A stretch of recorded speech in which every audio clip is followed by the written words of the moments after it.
static versus dynamic IP addressing. So how does a computer know what its IP configuration is? Well, more than likely a computer received its IP configuration from a dynamic host configuration protocol server.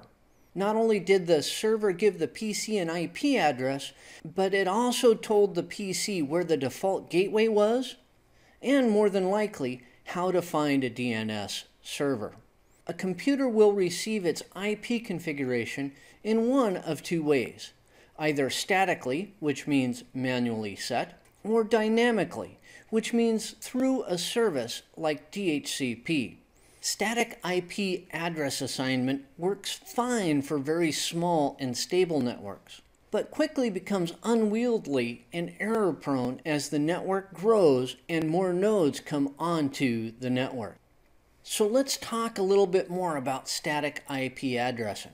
The administrator assigns an IP number and subnet mask to each host in the network, whether it be a PC, router, or some other piece of electronic equipment.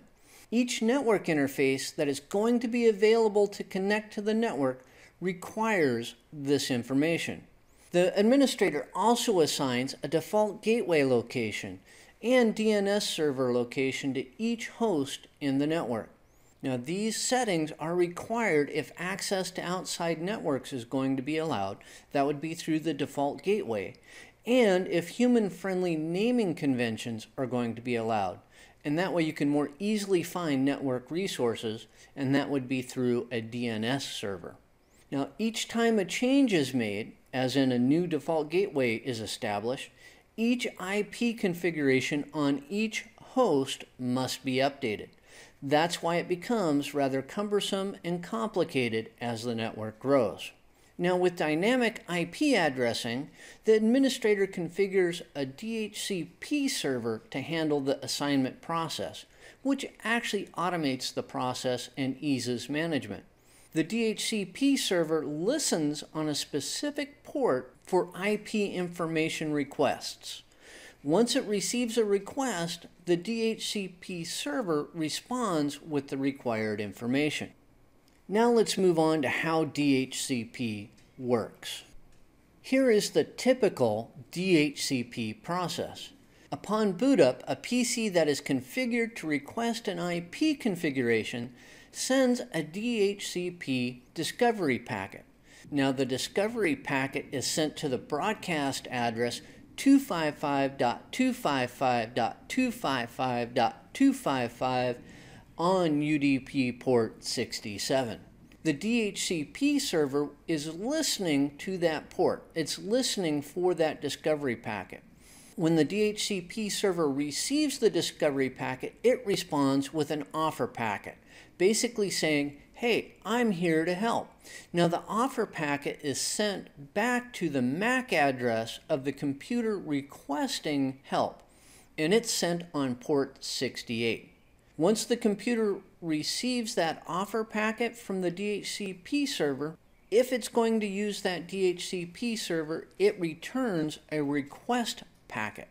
That means it's requesting the proper IP configuration from that specific DHCP server. Once the DHCP server receives the request packet, it sends back an acknowledgement packet. Now, this acknowledgement packet contains all of the required IP configuration information. Once the PC receives the acknowledgement packet, the PC changes its IP configuration to reflect the information that it received from the DHCP server. And that's the typical DHCP process in a nutshell. Now let's talk about components and the process of DHCP. We're going to begin by talking about the ports used.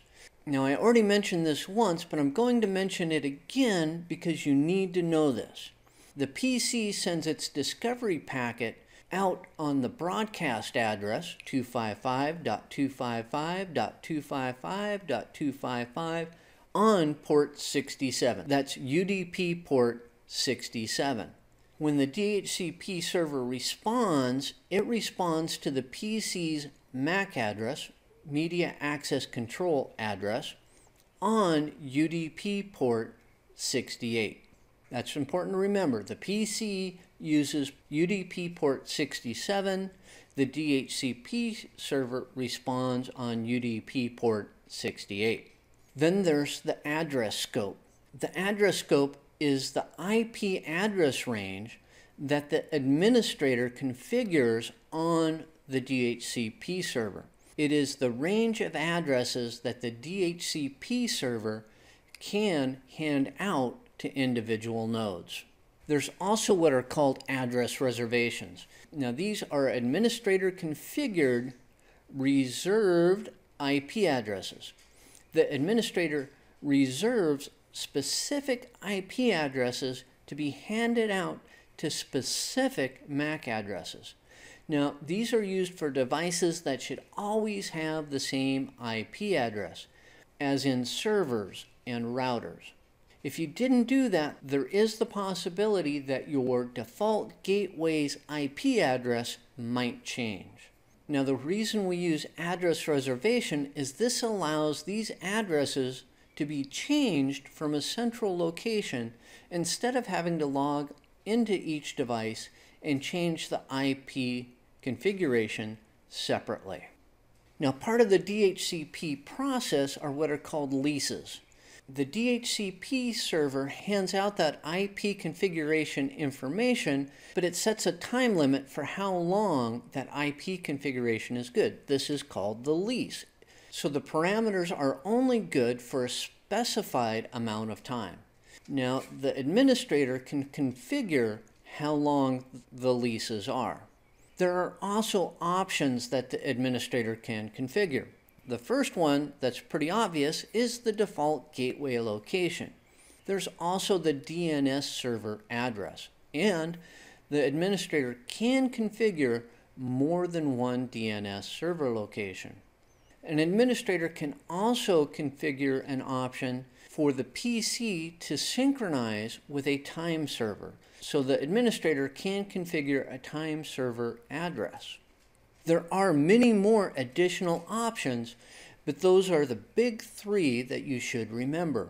Now, when a PC boots up, it does have a preferred IP address. That would be the IP address that it had the last time it booted up.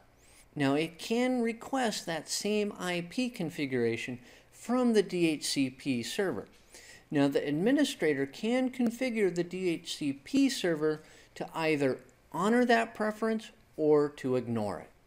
Now, under the right circumstances, a DHCP server isn't required to reside on the local network segment. Now, as a general rule, broadcast transmissions cannot pass through a router. But if there is not a DHCP server on the local network segment, the router can be configured to be a DHCP relay.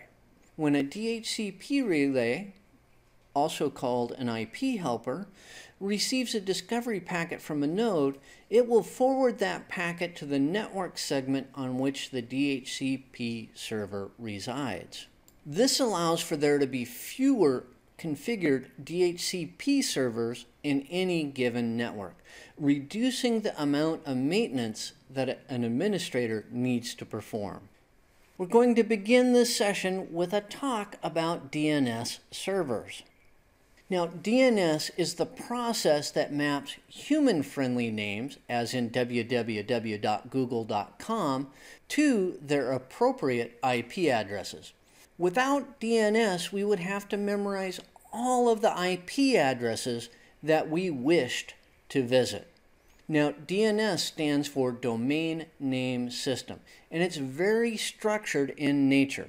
If the local DNS server apparatus doesn't contain the needed record, it sends the request up the DNS chain until a positive response is received back. Now, this positive response gets passed back down to the original requester. Now, DNS does require that an FQDN, fully qualified domain name, is used in order for it to function properly. Now, an FQDN is the www.google.com. It's that naming convention right there. The www is the specific service that's being requested.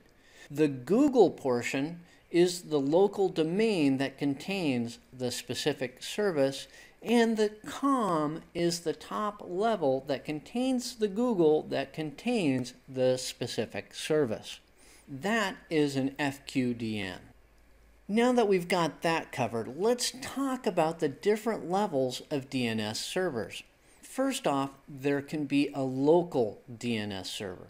This is the server on the local network that contains the hosts file that maps all of the FQDNs to their specific IP addresses in the local subdomain.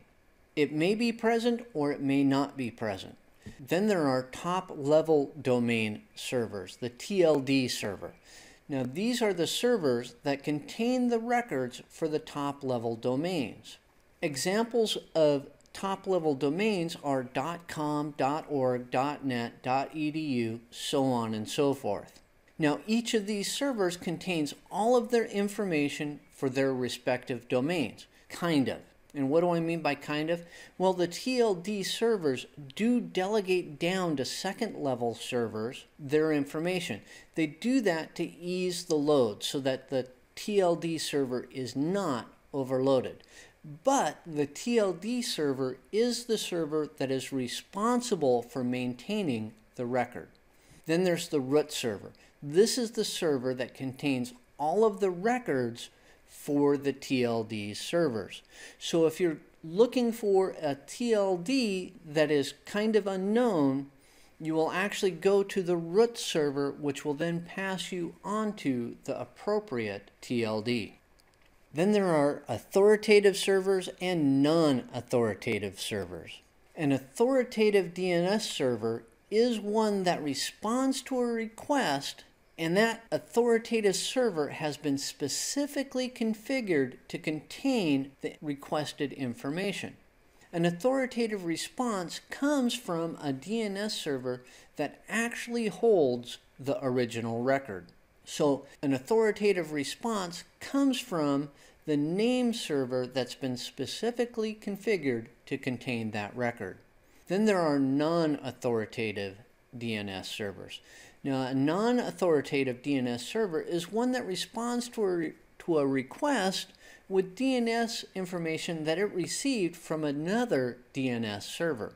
A non-authoritative response is not a response from the official name server for the domain. Instead, it is a second or third-hand response that's given back to the requester. In most cases, when we send a DNS request, we get a non-authoritative response back. Now let's move on to the various DNS record types. The first record that we're going to talk about is the A record. Now the A record maps host names, or FQDNs, to their respective IPv4 addresses. Closely associated with the A record is the AAAA record, or quadruple A record. This maps the FQDN to its respective IPv6 address. Then there's the CNAME record. Now this maps a canonical name, or alias, to a host name. What that means is that you can have edcc.edu be the same as edc.org without having to maintain two sites. The edcc.org can be the canonical name for edcc.edu. This works in part because of the pointer record, the PTR record. It's a pointer record that points out to DNS that there is a canonical name. And finally, we have the MS record. Now, this record maps to the email server that is specified for a specific domain. It is the record that determines how email travels from sender to recipient. And now let's move on to dynamic DNS. Now, dynamic DNS, or DDNS, permits lightweight and immediate updates to a local DNS database. This is very useful for when the FQDN, or hostname, remains the same, but the IP address is able to change on a regular basis. Dynamic DNS is implemented as an additional service to DNS, and it's implemented through DDNS updating. Now, this is a method of updating traditional name servers without the intervention of an administrator, so there's no manual editing or inputting of the configuration files required. A DDNS provider supplies software that will monitor the IP address of the referenced system. Once the IP address changes, the software sends an update to the proper DNS server. DDNS is useful for when access is needed to a domain whose IP address is being supplied dynamically by an ISP, or Internet Service Provider. That way the IP address can change, but people can still get to the service that they're looking for. Network Address Translation, or NAT, solves a very serious problem of how to route non-routable IP addresses. As a partial effort to conserve the IPv4 address space, the private IPv4 addressing spaces were developed. These address spaces were removed from the public IPv4 address space and made non-routable across public IPv4 networks, and this led to the problem. Being non-routable prevents that private IPv4 address from communicating with remote public networks. NAT very simply solves this problem. A router with NAT enabled will translate a private IP address into a routable public IP address. When the response returns to the router, it passes the response back to the device that requested it. So now that we've covered the purpose, let's talk about how network address translation works. And first off, we get to talk about the fact that there are two categories of NAT. First up is static NAT. With static NAT, each private IP address is assigned to a specific routable public IP address. This relationship is kept and maintained by the NAT-enabled router. When a device needs access outside of the local network, the router translates the local IP address to the assigned public IP address. And when the response comes back, the router will translate the public IP address back into a local one. Static NAT is not flexible and leads to some scalability issues. An individual routable IP address must be kept for every device that requires access outside of the local network. So as the network grows, you need to increase the amount of public IP addresses that are under your control. That gets kind of expensive and kind of complicated. They developed dynamic NAT to resolve some of that issue. With dynamic NAT, the NAT-enabled router dynamically assigns a routable IP address to devices from a pool of available IP addresses. When a device needs access outside of the local network, the router performs the NAT function. Only the public IP address comes from a reusable pool of public IP addresses. That private IP address is assigned the public IP address from the pool, and once outside access is stopped, the routable IP address goes back into the pool to be reused. As initially designed, dynamic NAT was more flexible than static NAT, but it still led to some scalability issues. As more network traffic required access to outside networks, the pool of available public IP addresses needs to increase, or outside access cannot be achieved. But thankfully, there is a solution to this. And that solution is called port address translation, or in Cisco terms, that would be NAT with PAT. PAT is a type of dynamic NAT that was developed to increase the scalability of network address translation. When a local network device requires access to a public network, the NAT-enabled router dynamically assigns the public IP address to the device with the addition of dynamically assigning a port number to the end of the public IP address. The router tracks the IP addresses and port numbers to ensure that network traffic is routed to and from the proper devices.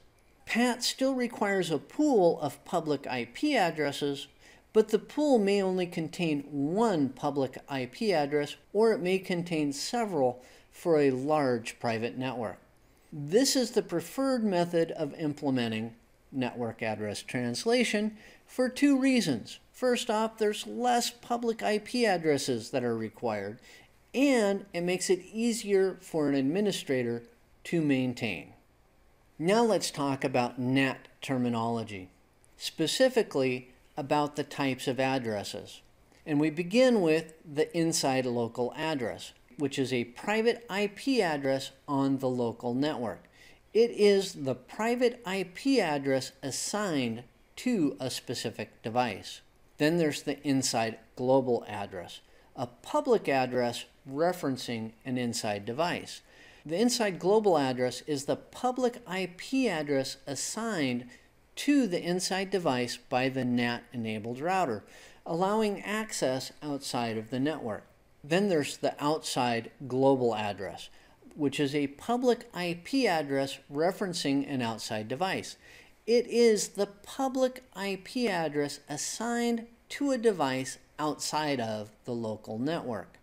Then there's the outside local address, which is a private IP address assigned to an outside device. This is the private IP address assigned to the outside device by the NAT-enabled router on the interior of the local network so that the inside device can communicate correctly with the outside device.